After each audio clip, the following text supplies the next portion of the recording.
Bonjour à tous, c'est encore moi Procy, j'espère que vous allez tous bien. Aujourd'hui on va faire un top 6 des villes touristiques à visiter en Roumanie. C'est un top 6 bien condensé où je vais citer certains points clés de chaque ville. Comme ça vous aurez une idée un peu générale de ce qu'on peut trouver en Roumanie. Je tiens juste à préciser que ce classement peut être différent d'une personne à l'autre, mais là c'est mon classement à moi parce que j'ai eu à visiter chacune des villes que je vais citer aujourd'hui. Sans plus tarder, on est parti.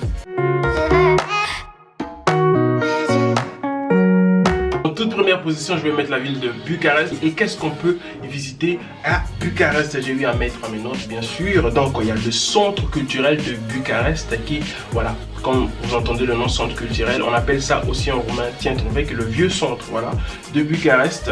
C'est un endroit qui régorge. Il y a beaucoup de touristes. De toute façon, tous les touristes qui arrivent ici en Roumanie, je pense qu'ils vont tous sur Google et ils écrivent qu'est-ce qu'il y a à visiter à Bucarest et ils se donnent tous rendez-vous là-bas parce que lorsque vous allez vous y rendre, vous allez voir qu'il y a des langues qui s'entendent un peu, voilà, de gauche à droite, français, anglais, etc. Ça continue.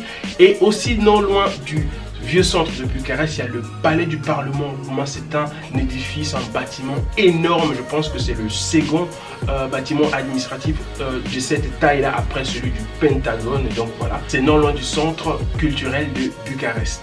Un autre endroit que je peux recommander lorsqu'on arrive à Bucarest, c'est Terme. Terme, en fait, c'est quoi? C'est un centre de divertissement où on trouve des piscines, des saunas, des restaurants, des toboggans. Il y a de tout. Vous pouvez y aller et passer quasiment toute la journée. Ça dépend de vous. Vous pouvez passer toute la journée, comme j'ai dit, ou bien quelques heures. Donc, l'entrée, c'est pas si cher que ça. Ce qui peut coûter cher, c'est la consommation. Lorsque vous allez déjà arriver à la réception, on va vous donner une espèce de montre que vous allez attacher au poignet.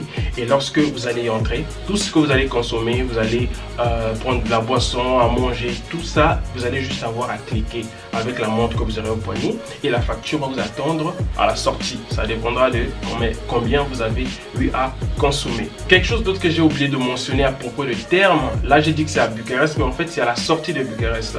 En bus ou en voiture, voilà, je pense que ça peut prendre quelque chose comme 20 à 30 minutes comme ça, voilà. Mais c'est à la sortie de Bucarest, pas vraiment dans Bucarest.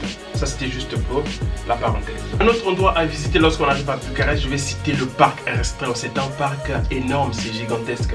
Si vous voulez parcourir tout ce parc là à pied, je crois que vous aurez mal au pied quand même. Heureusement, il y a des bicyclettes que vous pouvez, voilà, louer pour la journée ou bien aussi pour quelques heures. Et puis voilà, vous allez voir, il y a des lacs, il y a des restaurants, il y a des bars, il y a des clubs également, il y a des jardins botaniques, il y a des musées, il y a quoi d'autre? Il y a plein de choses à visiter dans ce parc.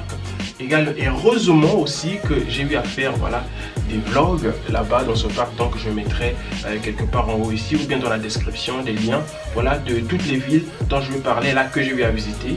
Un petit bonus, toujours en restant à Bucarest, un endroit où vous pouvez aussi aller, c'est le Cala Victoriei. Ce n'est pas un endroit spécifique, mais c'est plutôt comme une avenue comme ça. Souvent pendant les week-ends, on barre la route. Du coup, il n'y a pas de voiture qui circule, il y a juste des gens, beaucoup de gens qui font la fête, bien sûr.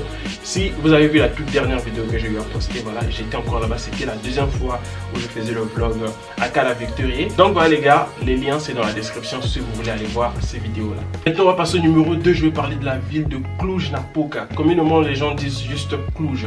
Pourquoi je parle de Cluj? C'est une ville déjà cette ville est située dans la région de la Transylvanie. Déjà, qu'est-ce que je peux dire sur la ville de Cluj? C'est que c'est une ville d'étudiants, voilà, parce qu'il y a beaucoup d'étudiants et francophones également. Il y a beaucoup d'étudiants qui sont là-bas, donc c'est une ville assez jeune, assez très dynamique, c'est aussi très belle. Là, je viens juste de décrire la ville, mais un point assez intéressant à aller visiter dans cette ville-là, c'est le Salina Turda. En fait, c'est comme des mines de sel souterraines. Vous pouvez y aller et passer également toute la journée parce que il y a beaucoup de choses à faire là-bas. Des centres de divertissement comme des mini-golf, des choses comme ça. Mais ne vous inquiétez pas, je vais me rendre un jour là-bas, bien sûr, visiter, faire des vlogs et vous allez voir à quoi ça ressemble. En tout cas, la ville de Cluj, ça mérite bien sa deuxième place. Une autre chose que j'ai oublié de dire sur la ville de Cluj, c'est que par rapport à Bucarest, qui est pourtant la capitale de la Roumanie, les logements dans cette ville-là, à Cluj, sont beaucoup plus chers. Voilà. Je ne sais pas pourquoi, mais c'est comme ça. Et aussi, Cluj est considérée comme la capitale non officielle de la Transylvanie. Les amis, on arrive maintenant au numéro 3 et on reste toujours dans la région de la Transylvanie, très belle région. Et au numéro 3, la ville que j'ai mis, c'est la ville de Brașov, une très belle ville. Qu'est-ce qu'on peut visiter dans la ville de Brașov? Déjà, là je vais parler du vieux centre de Brașov. C'est très coloré, il y a beaucoup de monde, c'est dynamique, beaucoup d'étrangers également, j'en faisais partie, voilà. Vous allez remarquer que c'est très médiéval. Il y a par exemple une église juste à côté qu'on appelle l'église noire. Il y a aussi la toute première école roumaine qui se trouve également dans ce vieux centre là, et aussi quelque chose que vous pouvez voir, il y a un endroit qu'on appelle Tâmpa. C'est perché sur une colline ou sur une montagne, quelque chose du genre, où tout en haut on a écrit en gros Brașov, et vous pouvez y aller à l'aide des télécabines. Malheureusement une fois j'ai voulu aller là-bas, mais c'était déjà la fin du programme, donc j'ai dû faire mes valises et revenir à Bucarest. J'ai aussi un vlog là-dessus, donc qui en témoigne, donc je vais mettre les liens dans la description les amis, je vous régale. Une autre chose que je peux mentionner sur Brașov, c'est que vous pouvez remarquer des influences hongroises et allemandes dans cette ville-là, parce que déjà ça fait partie de la Transylvanie, et aussi il y a comme eu des tensions entre les Hongrois et les Roumains à propos de cette région-là. En tout cas, ça mérite une vidéo entière. Je sais de quoi je parle parce qu'il y a des villes de la Transylvanie où je me suis déjà rendu, où les gens ne parlaient pas du tout roumain, ils parlaient que la langue hongroise. Vous voyez un peu de quoi je veux parler, voilà. Il faut que je fasse toute une vidéo sur ça, carrément. Et non loin de la ville de Brașov, vous pouvez également prendre un bus ou un moyen de transport pour vous rendre dans une petite ville qu'on appelle Bran, où il y a le château de Dracula. Dracula, c'était un vrai personnage qui a existé ici en Roumanie. Bon, son vrai nom c'était Vlad Tepes. Bon, on l'appelait Dracula, qui veut dire un peu le diable, à cause de ce qu'il faisait.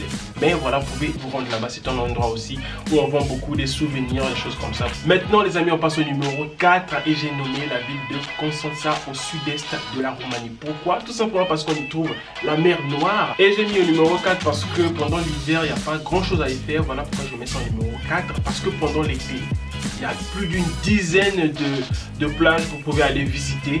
Et là, je vais déjà parler de la plage de Neversí, où il y a beaucoup de festivals qui se passent là-bas presque chaque été. Il y a énormément de musiciens qui y viennent, vraiment des grands musiciens célèbres tels que Lil Uzi Vert l'été même, l'été qui vient juste de passer là. Et aussi je vais parler de la plage de Mamaia, qui est assez chère quand même comme plage, c'est assez cher, je l'avoue, mais c'est assez beau. Moi je pense que c'est même l'une des plages les plus belles de la Roumanie. Mais le truc c'est que il y a une zone où ils ont voulu élargir la plage, mais ils ont mis donc il y a des coquillages partout. Si vous marchez pieds nus, bon, vous allez quand même pouvoir vous blesser. C'est possible de vous blesser, mais il y a d'autres zones de Mamaia qui c'est vraiment super quoi. Je me suis rendu. Et regardez juste dans les images comment ça défile. En tout cas, c'est très très beau. Il y a des télécabines, des touristes, des restaurants, des endroits où faire des concerts.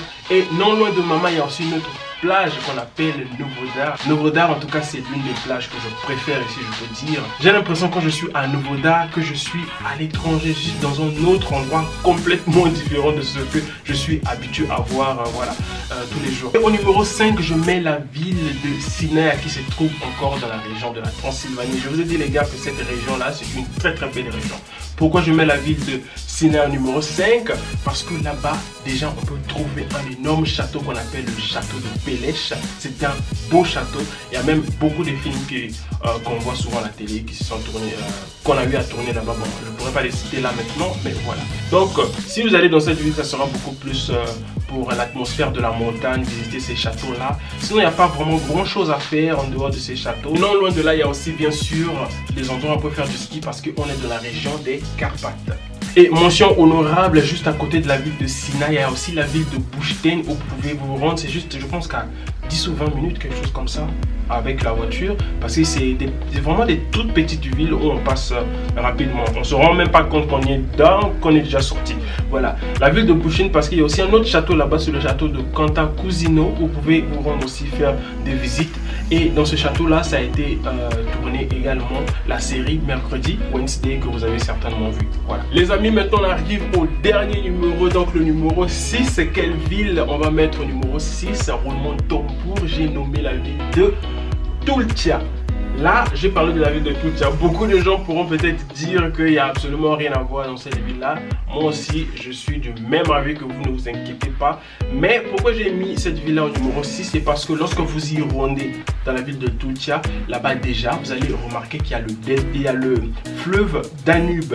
Et donc ce que je vous recommande à faire là-bas, c'est qu'il y a beaucoup de bateaux voilà, sur ce fleuve-là, et vous pouvez payer une excursion qui peut coûter dans les 50 € pour toute la journée. Il y a déjà un vlog voilà, que j'ai vu à tourner également, lien dans la description aussi. Donc vous pouvez payer une excursion à 50 € et vous allez aller ensemble avec des gens vers le delta du Danube, où le fleuve Danube se jette dans la mer Noire. En tout cas, c'est une belle excursion que j'ai eu à faire, une très belle aventure.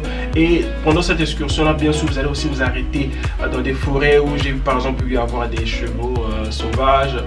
Également, on a eu à manger du poisson qui venait fraîchement d'être pêché dans voilà, du fleuve Danube. En tout cas, voilà pourquoi j'ai mis la ville de Tulcea au numéro 6. Donc, c'est juste une ville où vous pouvez vous rendre pour prendre le bateau et faire cette excursion-là. En tout cas, les amis, n'oubliez pas, j'ai mis en description les liens des villes dont j'ai eu à parler dans cette vidéo. Donc, j'ai fait des vlogs là-bas. Vous pouvez donc aller les regarder et j'espère que ce top 6 vous a plu. N'oubliez pas de vous abonner, surtout c'est très important. Et on se retrouve donc prochainement pour une nouvelle vidéo. Arrivederci, ciao!